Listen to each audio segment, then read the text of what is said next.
Welcome to the GPS module tutorial. This is Chaz and Ashley with the VGS dev team. This tutorial will show you how to use the GPS module to mark a site's location in the field. To add coordinates associated with the site, in the site window, under Locators, select New, then click on the red pin icon. The GPS module will open, the same as if you had clicked the blue satellite icon on the button toolbar. Select the device's radio button, then search to connect to the GPS sensor. The GPS COM will be shown in the device's window. Highlight the COM, then click Connect.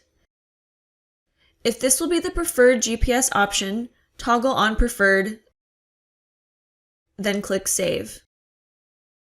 If connected to an internal GPS device, selecting the Details Radio button provides information about the current raw NMEA sentence, speed, date and time, bearing, dilution of precision, position, altitude, and number of fixed satellites.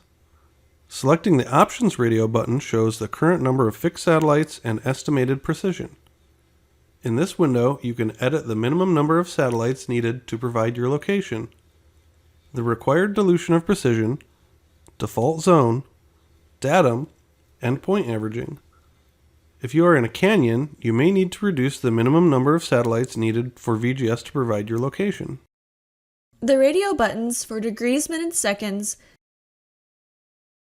decimal degrees, and UTMs allow you to acquire your position in your preferred coordinate form.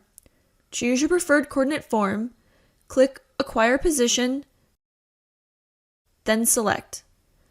The GPS module will close and return to the site window. A site can have multiple locators associated with it, but only one locator can be selected as primary.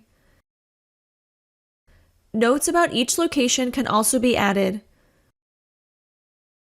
Once you have completed your edits, click Save. If your device has a GPS sensor but will not connect to the VGS GPS module, please contact the VGS dev team for assistance. If your device does not have a GPS sensor, you can manually input the coordinates in the GPS module as degrees, minutes, seconds, decimal degrees, or UTMs.